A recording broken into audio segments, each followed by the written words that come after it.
بسم اللہ الرحمن الرحیم۔ السلام علیکم ویورز، اگر آپ کو میرے ناول پسند آ رہے ہیں تو پلیز میرے چینل کو لائک کریں، سبسکرائب کریں اور زیادہ سے زیادہ شیئر کریں۔ وقت ایپیسوڈ نمبر 22 بائی مہرالنساء شاہمیر۔ ایسے ہی لمحے میں نوح مرزا کا دماغ اس کو 1.5 سال پیچھے لے گیا۔ یہ تصویر والی لڑکی اس کے روبرو کھڑی تھی، اس کی آنکھوں میں غصہ تھا، چہرے پر برہمی۔ وہ اکیلی نہیں تھی، اس کے ساتھ ایک گرے آنکھوں والا لڑکا تھا۔ نوح مرزا بھی اکیلا نہیں تھا، اس کے ساتھ بھی ایک سیاہ آنکھوں والا لڑکا تھا، یاقوت مرزا، فہیم مرزا کا اکلوتا بیٹا۔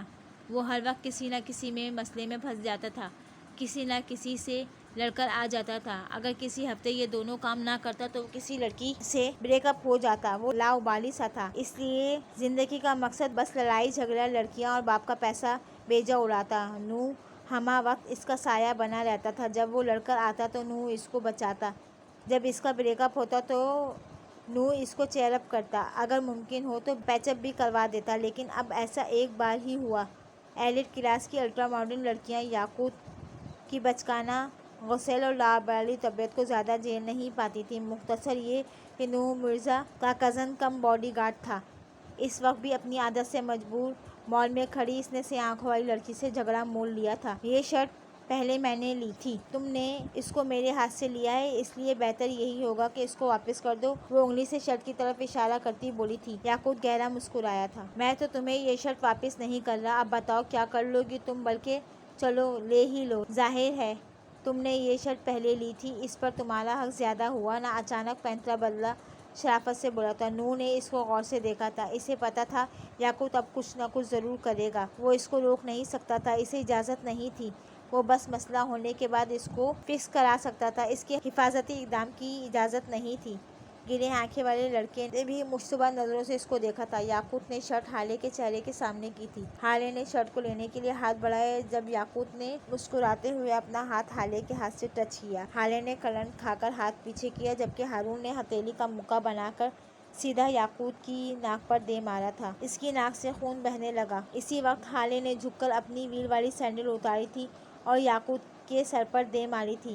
یہ سب اتنا اچانک ہوا، نوح کچھ سمجھ ہی نہیں پایا۔ ہارون نے اس کو دوبارہ مارنے کے لیے آگے بڑھا تھا جب اس کے گارڈ نے اس کو پیچھے سے پکڑ لیا اور اس کو گھسیٹتے ہوئے دور لے کر جا رہے تھے۔ یاقوت ماربل کے فرش پر پڑا گالیاں بکتا جا رہا تھا۔ ہاؤ ڈیئر یو بچ! میں تمہیں چھوڑوں گا نہیں، لڑکیاں میری قربت کو ترستی ہیں اور تم نے مجھ پر ہاتھ اٹھایا۔ وہ منہ سے کف نکالتے چلا رہا تھا۔ ہارون نے خود کو اپنے گارڈ سے چھڑوایا تھا، ایک بار پھر اس کے اوپر جھپٹا۔ نوح کا دماغ تھوڑی دیر اور فلم کو چلنے دینا چاہتا تھا، لیکن فہیم مرزا کی آواز اس کو حال میں لے آئی۔ تم کیا جانتے ہو اس لڑکی کو؟ وہ نوح سے پوچھ رہے تھے۔ جی، یہ وہی لڑکی ہے جس کے بوائے فرینڈز نے یاقوت کو مارا تھا، آپ کو یاد ہے نا؟ وہ اس کے کان کے قریب جھک کر بولا تھا۔ فہیم کیسے بھول سکتے تھے؟ اس واقعے کے بعد یاقوت نے گھر میں ایک قیامت برپا کر دی تھی، یہاں تک کہ اس نے نوح پر ہاتھ بھی اٹھایا تھا۔ اس نے وہاں اس لڑکی کے بوائے فرینڈ کو کچھ کہا کیوں نہیں؟ خیر یہ ماضی تھا، ہمارے حال ہمارے پاس ہیں، اس سے بھی زیادہ بڑے مسئلے ہیں۔ مسز سلطان، ہمیں آپ کی یہ ڈیل منظور ہے، اس لڑکی سے ہمارے اپنے بھی کچھ حساب باقی ہیں۔ یہ لڑکی اپنی شادی کی رات گھر نہیں پہنچے گی، یہ میرا وعدہ ہے، لیکن اگر آپ نے وعدہ خلافی کی تو آپ مجھے جانتی ہی ہوں گی نا؟ سلطان اپنے وعدے سے نہیں پھرتے، تسلی رکھیں۔ فروہ اٹھ کھڑی ہوئی تھی، فہیم اور نوح بھی اٹھے تھے۔ تو میں ڈیل ڈن سمجھوں؟ وہ بھوری آنکھوں کو ان کے چہرے پر مرکوز کیے پوچھ رہی تھی۔ فہیم مرزا نے ہاتھ آگے بڑھایا، فروہ نے ان کا بڑھا ہوا ہاتھ تھام لیا تھا۔ ڈن! وہ کھل کر مسکرائے تھے۔ فروہ اپنا بیگ کوہنی پر ٹکایا اس ہوٹل سوئٹ سے باہر نکلتی چلی گئیں۔ جس دروازے سے باہر نکلی تھی، اسی دروازے سے یاقوت مرزا اندر داخل ہوا تھا۔ فروہ کو دیکھ کر ایک آنکھ دبائی تھی اور ہونٹوں کو سیٹی کے انداز میں گول کیا تھا۔ Old beauty! وہ ان کو دیکھتے زیر لب بولا تھا۔ فروہ اس کو دیکھ کر مسکراتی ہوئی آگے بڑھ گئی تھی۔ وہ بازو وا کیے اندر آیا تھا۔ فہیم مرزا کی آنکھیں اس کو دیکھ کر چمک اٹھی تھیں۔ Dad dad dad! وہ ان کا پکارتا آگے آیا تھا۔ اس نے سیاہ سلک شرٹ کے ساتھ سیاہ ہی جینس پہن رکھی تھی، بالوں کو جیل سے جمائے پیچھے کر رکھا تھا۔ آئی مس یو ہینڈسم ڈیڈ! میرا بیٹا! وہ محبت سے بولے تھے۔ یاقوت نے ان کے پاس جا کر ان کو گلے لگایا تھا اور ان کو زمین سے تھوڑا اوپر اٹھایا تھا۔ نیچے اتارو مجھے گدھے! وہ خفگی سے بولے تھے۔ ان سے مل کر وہ نوح کی جانب آیا تھا۔ کچھ خاموش سا یاقوت نے اس سے پنجہ ملایا تھا، پھر اس کو بھی گلے لگایا تھا۔ کیسے ہو بھائی؟ حشاش بشاش تھا۔ بالکل ٹھیک، تم سناؤ، چھٹیاں انجوائے کی؟ یہ میں تمہیں بعد میں بتاؤں گا، پرسنل ہے۔ اس نے آنکھ دبائی تھی۔ پہلے تم مجھے یہ بتاؤ، یہ تم موبائل میں ایسا کیا دیکھ رہے تھے کہ مجھے دیکھ کر بھی خوش نہیں ہوئے؟ اس نے موبائل نور کے ہاتھ سے اچک لیا تھا۔ نور نے کوئی مذمت نہیں کی۔ اس کے موبائل میں اسی سیاہ آنکھوں والی لڑکی کے کلوز اپ تھے۔ نور نے فلویٰ کے موبائل سے تصویریں لی تھیں۔ یہ لڑکی، آئی ریممبر، یہ وہی ہے نا مال والی؟ تم نے کہا تھا یہ پاکستان میں نہیں رہتی، اس کی تصویر کیا کر رہی ہے تمہارے پاس؟ وہ بھر گیا تھا۔ کام ڈاؤن یاقوت، اب یہ لڑکی بہت جلد ہمارے ہاتھ آنے والی ہے، تم اس سے اپنے بدلے لے سکتے ہو۔ فہیم نے اس کو ناگواری سے ٹوکا تھا۔ انکل یہ غلط ہے، وہ ایک لڑکی ہے، ہمیں ڈیل نہیں کرنی چاہیے تھی۔ کچھ بھی ہو جائے، کسی لڑکی کی عزت خراب کرنا، یہ کچھ ٹھیک نہیں لگتا مجھے۔ وہ بے چین سا لگ رہا تھا۔ نور، اب کیا تم مجھے سکھاؤ گے؟ اس کے لہجے میں تمسخر تھا۔ نور نے اپنے لب بیچے تھے جبکہ یاقوت کھل کر مسکرایا تھا۔ ڈیڈ مجھے بتائیں، آپ نے کیا ڈیل کی ہے؟ اٹس گوئنگ ٹو بی سو مچ فن، وہ سوچ کر بطور منظور ظہور ہو رہا تھا۔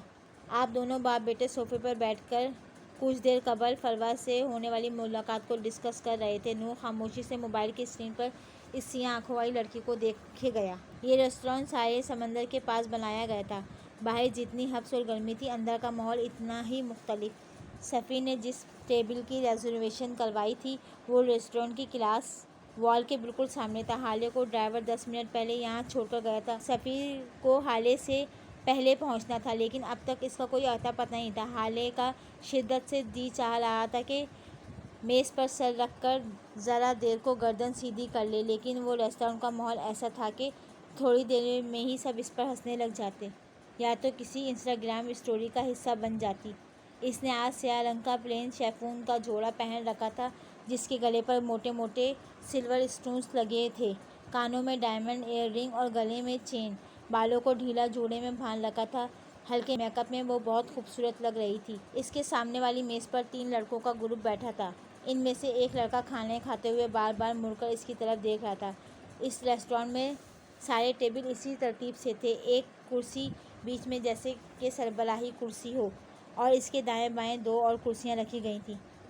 اس لڑکے کو حالے نے بس نوٹ کیا تھا، بس نظر انداز کر گئی۔ حالے کی دائیں جانب والی میز پر کسی کی سیاہ آنکھوں نے بھی یہ منظر دیکھا تھا۔ وہ اپنے ساتھ بیٹھے ہوئے شخص کی الوداعی مصافحہ کیا تھا۔ وہ قدم قدم چلتا حالے کی ٹیبل کے سامنے جا کر کھڑا ہو گیا تھا۔ حالے جو گلاس وال سے باہر دیکھ رہی تھی، اس کی موجودگی محسوس نہ کر سکی۔ عمر حیات نے 2 انگلیوں سے اس کی ٹیبل پر ہلکی سی دستک دی تھی۔ حالے چونک کر مڑی، نظر سے نظر ملی۔ اس کو دیکھ کر عمر گہرا مسکرایا۔ اس کے گالوں کا گڑھا واضح ہو رہا تھا۔ حالے مسکرا بھی نہیں سکی تھی۔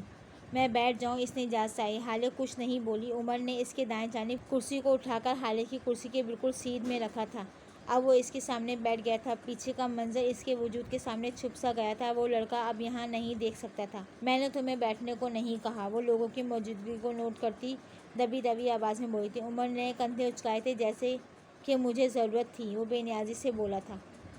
تم یہاں کیوں آئے ہو؟ دیکھو، تم سمجھو میری بات، ہم دونوں کا ملنا ٹھیک نہیں۔ اس رات کی بات اب تم بھول جاؤ۔ جو کچھ بھی ہوا بس ایک اتفاق تھا، تم اس بات کو سیریس ہی لے گئے ہو۔ اب میری بات سنو، تم ابھی کے ابھی اٹھو اور یہاں سے جاؤ۔ میں تمہیں اس بار نرمی سے سمجھا رہی ہوں، لیکن اگلی بار میں سختی سے پیش آؤں گی۔ تم مجھے ہراس کر رہے ہو، وہ برہمی سے بولتی چلی گئی۔ اس سارے وقت میں عمر نے ادھر ادھر نہیں دیکھا تھا۔ وہ بس اسی کو دیکھ رہا تھا، اسی کو سن رہا تھا۔ آپ کو ہراس نہیں، وہ براؤن شرٹ والا لڑکا کر رہا تھا جو اس وقت میرے پیچھے بیٹھا ہے۔ اس رات جو کچھ بھی ہوا میں نے اس کی بات نہیں کی۔ آپ پہلے خود اس بات کو اپنے ذہن سے نکال دیں، میرے دماغ سے باتیں نہیں نکلتی، وہ سنجیدگی سے کہہ رہا تھا۔ حالے کے چہرے پر ایک سایہ سا لہر تھا۔ تم مجھ سے کیا چاہتے ہو؟ عمر نے چند لمحے اس کو دیکھتا رہا۔ میں آپ سے شادی کرنا چاہتا ہوں۔ حالے کو لگا جیسے کسی نے اس کے سر پر دھماکہ کر دیا تھا۔ اس دن میں نے آپ سے کہا تھا اب میں جینا چاہتا ہوں، اس کا مطلب یہی تھا، میں آپ کو دیکھ کر جینا چاہتا ہوں، آپ کے ساتھ جینا چاہتا ہوں۔ اگر ایسا نہیں ہوا تو میں بس زندہ رہ سکتا ہوں لیکن جی نہیں سکتا۔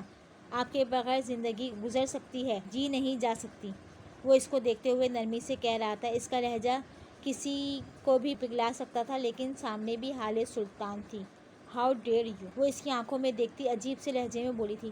تمہاری ہمت کیسے ہوئی؟ وہ دبا دبا سا غرائی تھی۔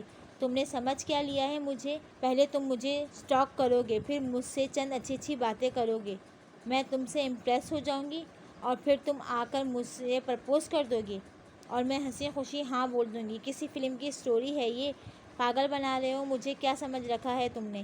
تم جیسے غنڈے موالیوں سے شادی کروں گی میں، وہ جذباتی ڈائلاگ بول دو گے اور میں تمہارے آگے پیچھے چلنے لگوں گی۔ مسٹر عمر حیات، میں حال سلطان ہوں۔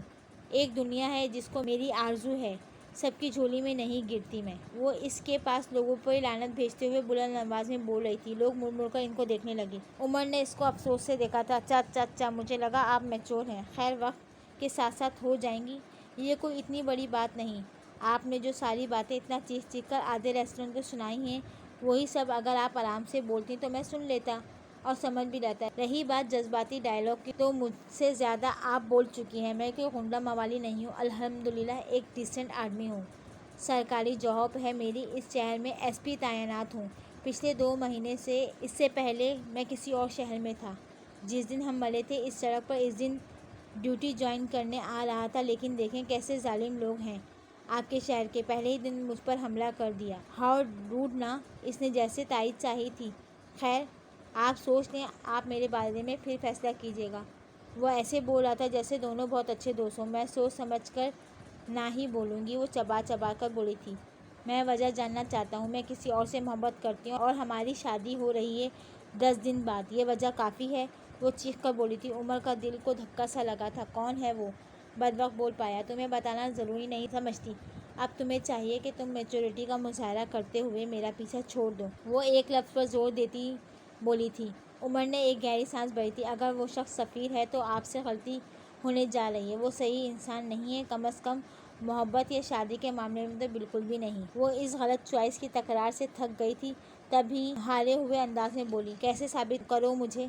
میز پہ آگے کو ہوا تھا، اس کی آنکھوں میں دیکھا اور بولنا شروع کیا۔ وہ کرپٹ ہے، آپ اسٹریٹ ہیں، سیدھی ہیں، وہ لالچی ہے، آپ بے غرض ہیں، آپ کو ہر بات میں فائدہ چاہیے ہوتا ہے۔ آپ مختلف ہیں، آپ آزاد پنچھی ہیں، جیسی ہیں آپ کام کر لیتی ہیں، فائدہ اور نقصان بعد میں سوچتی ہیں۔ خیر، یہ بھی کوئی اچھی عادت نہیں، لیکن آپ ایسی ہیں۔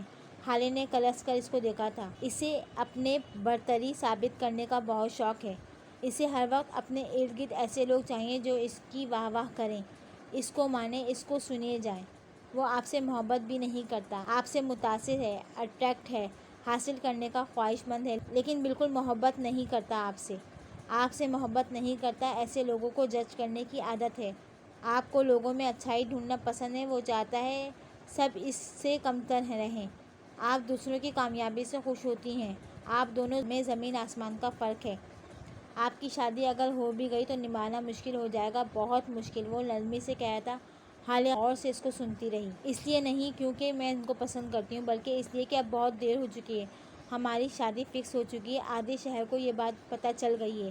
میرا خاندان کوئی عام خاندان نہیں، میرا باپ جج ہے، میرے چچا، میرے کزنز شہر کے سب سے بڑے جانے مانے بزنس مین میں شمار ہوتے ہیں، میرے ماموں MNA ہیں۔ اس نے بولنا جاری رکھا۔ میں خود اس رشتے کو چانس دینا چاہتی ہوں۔